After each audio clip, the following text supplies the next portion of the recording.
চালিয়েছে। আর আজ কমিউনিস্ট পার্টির প্রার্থী আশিস শাহ হয়ে দাঁড়িয়েছে মেরে মিত্র। তাহলে আজ আমাদের সাউথে মনোতে শহীদ মিনার বানানোর কি দরকার ছিল? চিদাম্পাল সহ 14 জনকে মারার কি দরকার ছিল? যারা মেরেছে তাদেরকে প্রার্থী বানিয়ে রেখেছে। বন্ধুরা, 2018-তে আপনারা মুক্তি পেয়েছেন, আমি মুক্তি দেইনি। ত্রিপুরার মানুষ ভোট দিয়ে আমাকে মুখ্যমন্ত্রী বানিয়েছে। বন্ধুরা, তার জন্য বলি, দেশের জন্য নরেন্দ্র ভাই মোদী চাই। আজকে দেখুন আমাদের পার্শ্ববর্তী দেশ পাকিস্তানের হালত কেমন, নেপালের হালত কেমন, ভুটানের হালত কেমন, বাংলাদেশের দেখুন আমাদের পার্শ্ববর্তী দেশ। 9-10 বছরের মধ্যে মোদী ভারতবর্ষকে দুনিয়ার 5ম ইকোনমিতে নিয়ে গেছেন। আমেরিকা সালাম ঠকে ভারতবর্ষকে আমি ওই জায়গায় নিয়ে গেছেন নরেন্দ্র ভাই মোদী। আর মোদী হিন্দু, মুসলমান, খ্রিস্টান, বৌদ্ধ, জৈন কুচ্ছু বলে না। মোদী বলেন 4 জাতি ভারতবর্ষের মধ্যে আছে, এক মহিলা জাতি, এক নজওয়ান, এক কৃষক আর এক গরিব। এই 4 জাতি নরেন্দ্র ভাই মোদী মানেন মেরে মিত্র। আর আগে কংগ্রেস আর সিপিএম এরা শুধু জাত পাতের রাজনীতি করেছে, এর বাইরে কোনো রাজনীতি করেনি। বিপ্লব দেব জাত পাতের রাজনীতি করে না। আমি মুখ্যমন্ত্রী হিসেবে কাজ করেছি। সুনামুড়ার কোন কমিউনিস্ট পার্টির কোন নেতা বলতে পারবে যে জাতিগত কারণে বিপ্লব দেব কোন অধিকার কারোর কাছ থেকে ছিনিয়ে নিয়েছে, কারোর রেশন কার্ড নিয়ে নিয়েছে, কোন গরিবের সঙ্গে অন্যায় করেছে? সরকারি চাকরি দিয়েছি, টিএসআর হোক আর যে কোনো চাকরি হোক, ট্রান্সপারেন্ট রিক্রুটমেন্ট নীতি করে দিয়েছি। আমি বিজেপি দেখে দেখে চাকরি দিইনি। যার মধ্যে মেরিট আছে তাদেরকে চাকরি পেয়েছে ত্রিপুরার মানুষ প্রথমবার দেখেছে। বন্ধুরা, সবচেয়ে কষ্ট হয় আমার, এ রাজ্যে কমিউনিস্টরা 10,323 লট সবচেয়ে বেশি চাকরি করেছিল। কে করেছিল? এই রাজ্যের কংগ্রেসের তৎকালীন নেতা আর যে জানিয়েছে আশিস বাবু, তার বন্ধু, বাপ বেটা নাম বলবো না, ও করেছিল কেসটা করে। এখন 10,323 চাকরি যারা দিয়েছে আর চাকরি যারা খেয়েছে এর এখন বন্ধু হয়ে গেছে মেরে মিত্র। এই 10,323 পরিবারকে এবার প্রতিবাদ করা দরকার যে এই লোকদের চিনে রাখুন। বন্ধুরা, কংগ্রেস ত্রিপুরাতে ব্যক্তি স্বার্থে রাজনীতি করে, এক পরিবারের স্বার্থে রাজনীতি করে, পুরো দেশের মধ্যে পরিবারের স্বার্থে রাজনীতি করে, আর পুরো রাজ্যের মধ্যে কংগ্রেস সেই রাজনীতি করে। বাপ বেটা না হলে কংগ্রেস রাজনীতি করতে পারবে না। বিল্লাল মিয়া কংগ্রেসের প্রেসিডেন্ট হতে পারবে না। বিল্লাল মিয়ার বাবা যদি মন্ত্রী হতো, বড় কংগ্রেসের নেতা হতো, তবেই সেই কংগ্রেসের প্রেসিডেন্ট হতে পারতো। তার জন্য বিল্লাল মিয়া বিজেপিতে চলে এসছে। বিল্লাল মিয়া বুঝে নিয়েছিল যে ওই পার্টিতে কোনো কিছু হবে না। আর কমিউনিস্ট পার্টির মধ্যে শুধু পার্টির জন্য পার্টি করা হয়, মানুষের জন্য কমিউনিস্ট পার্টি করে না, ত্রিপুরার উন্নয়নের জন্য করে না। 25 বছর সরকার ছিল টানা। মানিক বাবু 4 বারের মুখ্যমন্ত্রী। আমাকে বলুন তো মানিক বাবু, মহিলাদের জন্য 1 টাকা আপনি করেছেন? আমি তো 33% রিজার্ভেশন দিয়েছি মহিলাদের জন্য সরকারি চাকরিতে।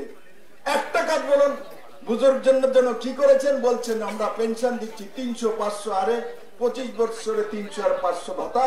বিপ্লব দেব আর মানিক বাবু 6 বছরে 2000 টাকা ভাতা দিয়েছে মেরে মিত্র। তার জন্য আর নরেন্দ্র ভাই মোদী 5 কিলো করে চাউল ফ্রি।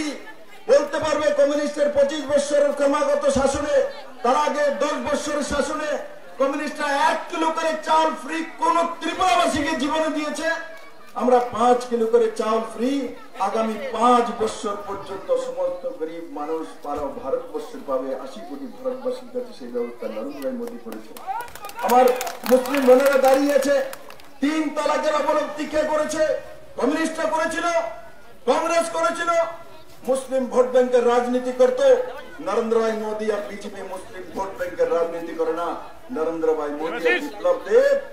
জনতার রাজনীতি করে, ভারতের উন্নয়নের রাজনীতি করে, প্রত্যেকটি নওজওয়ানের হাতে রোজগার হোক, স্বাভিমানী ভারতবাসী হোক, সেই দিশাতে নরেন্দ্র ভাই মোদী আর ভারতীয় জনতা পার্টি কাজ করে। তাই বন্ধুরা, সুনামুড়াবাসী, এই লগ্নে ভালোই হয়েছে। আমার সামনে কংগ্রেস আর সিপিএম মিলে দাঁড়িয়ে গেছে। ত্রিপুরার মানুষের সামনে তাদের অরিজিনাল চেহারা চলে এসছে। আর টিপরা মাথা, এতদিন মহারাজ প্রদ্যোৎ কিশোর মানিক্য খুব ভালো ছিল। বিধানসভায় মিটিং করে যেই মাত্র আমার সঙ্গে ছবি চলে এসছে, টিপরা মাথা ঠিক না, মহারাজ প্রদ্যোৎ কিশোর মানিক্য ভালো না। সাবগ্রামে জিতানোর সময় জিতেন চৌধুরীর টিপরা মাথার দরকার হয়। 6 নম্বর আগরতলাতে জিতার সময় প্রদ্যোৎ কিশোর মানিকের দরকার হয়। এখন যখন প্রদ্যোৎ কিশোর মানিক আমার সঙ্গে চলে এসছে, ভারতীয় জনতা পার্টির সঙ্গে চলে এসছে, তখন বলছে প্রদ্যোৎ বোন তো বাইরের দিকে আসছে জিতেন চৌধুরীকে। আমি জিতেন চৌধুরীর জিগাই, আমাদের এখানে মেয়েদেরকে বিয়ে দিলে শ্বশুর বাড়ি যায় না, জিতেন চৌধুরীর বাড়িতে থাকবো, মেলার মাঠে থাকবো? কি কয় জিতেন বাবুর মাথা খারাপ হয়ে গেছে, পাগল হয়ে গেছে লোকটা। মেয়ে বিয়ে দিয়েছে, ছত্তিশগড়ে গেছে, মেয়ে মাইকে আসছে, ইলেকশনে দাঁড়াইছে। মেয়ে তো বিয়ে দিলে বাপের বাড়ি থাকবো না শ্বশুর বাড়ি থাকবো? এটা তো কমন সেন্স। হিন্দু হোক, মুসলিম হোক, খ্রিস্টান হোক, বৌদ্ধ হোক, জৈন হোক, মেয়ে বিয়ে দেওয়ার পর শ্বশুর বাড়িতে যায়, তাই বলে মেয়ে বাপের বাড়ি ভুলে যাবে, বাপের বাড়ির সঙ্গে সম্পর্ক রাখবে না, বরং বাপের বাড়িতে তখন আসলে আরো বেশি আদর করে বলে মেয়ে বাড়িতে এসছে। জিতেন বাবু, আপনারা তো কালচারই বুঝে গেছেন, উনি বাইরে থেকে আসেনি, আপনার পার্টি কমিউনিস্ট পার্টি চীন থেকে এসছে, আপনার পার্টি বাইরে থেকে এসছে। আর প্রদ্যোৎ কিশোর মানিকের বোন কৃতি দেববর্মাজি ত্রিপুরারি মেয়ে, কিরিট বিক্রমের মেয়ে, নিজের বাড়িতে মাইকে এসছে, নিজের বাপের বাড়িতে এসছে। চাই এই কমিউনিস্ট পার্টির নেতাদের কথা বলে লাভ নেই, এদের ভারতীয় কালচার, ভারতীয় ব্যবস্থাতে বিশ্বাস নেই মেরে মিত্র। এই 25 বছর যে আপনারা জীবনে বাচ্চা গেছেন, নাইলে এরা আপনারা হাড্ডি খুল্লা খুল্লা খাই রইলে। এই 2018-তে যদি পরিবর্তন না হতো, আজকে ত্রিপুরাতে ইন্টারন্যাশনাল এয়ারপোর্ট দেখতেন না। 2018-তে পরিবর্তন যদি না হতো, 9টা ন্যাশনাল হাইওয়ে দেখতেন না। 2018-তে পরিবর্তন যদি না হতো, সাবরুমে আইসিপি দেখতেন না। 2018-তে যদি পরিবর্তন না হতো, 33% মহিলারা রিজার্ভেশন দেখতেন না। 2018-তে যদি পরিবর্তন না হতো, করোনার সময় ত্রিপুরায় একটা মানুষও বাঁচত না। কারণ কি?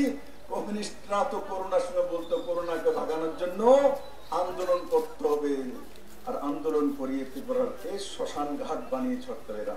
বন্ধুরা, আমি নিবেদন করি, আমি 4 বছর 2 মাস মুখ্যমন্ত্রী হিসেবে কাজ করছি, এখনো আমি রাজ্যসভার সাংসদ আছি, আরো 5 বছর আমার কাছে আছে। কিন্তু মাননীয় প্রধানমন্ত্রী চান যে আমি ত্রিপুরার মানুষের কাছে ফেরত যাই। তার জন্য আপনাদের কাছে আবার এসেছি, আপনার আশীর্বাদ চাই। আমি আশা করি আপনাদের আশীর্বাদ পাবো তো, আপনাদের আশীর্বাদ পাবো তো, দোয়া করবেন তো আমার জন্য। আমি সবার কাছে, হিন্দু, মুসলিম, খ্রিস্টান, বৌদ্ধ, জৈন, পার্টি নির্বিশেষে সবার কাছে বলি, বিপ্লব দেবকে একবার দোয়া করো, বিপ্লব দেব একবার আশীর্বাদ দাও।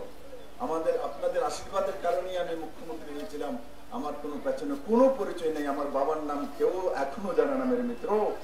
আমাকে চেনে শুধু এই মানুষগুলি, আমাকে চেনে বলে পুরো দুনিয়া আজকে আমাকে চেনে মেরে মিত্র। ত্রিপুরাবাসী আমাকে দুনিয়াকে নাম দিয়েছে, আমি যেখানেই যাই, যত বড় হই, যত ছোট হই, কিন্তু ত্রিপুরাবাসীর কথা আমি জীবনে বলবো না। কারণ কি? ত্রিপুরার মানুষ আমাকে নাম দিয়েছে, শহরত দিয়েছে, ইজ্জত দিয়েছে, বড় পদ দিয়েছে, এর চাইতে বেশি আর কিচ্ছু দিতে পারে না। আমি কম বয়সে এমএলএ হয়েছি, এমপি হয়েছি, মুখ্যমন্ত্রী হয়েছি, আবার লোকসভাতে দাঁড়িয়েছি, আর কত দেবে ত্রিপুরা? দুহাত ঢেলে ত্রিপুরার মানুষ আমি দিয়েছে। বন্ধু, আমি যখন মুখ্যমন্ত্রী ছিলাম, তখন আমি বলতাম ত্রিপুরার মধ্যে সবচেয়ে ধনবান ব্যক্তি আমি। তো মানুষ চিন্তা করতো বিপ্লব দেবের কাছে পৌঁছাম না। তো আমি তখন বলতাম, সামনে যে দাঁড়িয়ে আছে এই তাদের কাছে যা আছে সবকিছু আমার। আর জিজ্ঞাসা করতাম আমাকে দেবে, তো 2 হাত ধরে সবাই হাত তুলতো, আর সবকিছু আপনার জন্য রেখেছি। তো একটা মুখ্যমন্ত্রী, রাজ্যের জনতা যদি তাকে ভালোবাসে, এর চাইতে বড় ধন কি হতে পারে মেরে মিত্র? আমি আশা করি সারা ত্রিপুরার মানুষ এক নতুন দিশাতে, এক নতুন রেকর্ড করে, যেভাবে 18-তে রেকর্ড করেছে, ঠিক এবার লোকসভা নির্বাচনে ঐতিহাসিক রেকর্ড করে আমরা নরেন্দ্র মোদীকে শক্তিশালী করবে, আর বিপ্লব দেবকে লোকসভাতে পাঠাবে। সবাইকে আরেকবার ভারত মাতা কি, ভারত মাতা কি। ওদিকে তারা কম কর, জিতেন চৌধুরীর কাছে যাই ফিরব। भारत माता की, भारत माता की, नरेंद्र भाई मोदी की, सुनोबरावासी की, सुनोबरावासी की। सबाई के धन्यवाद।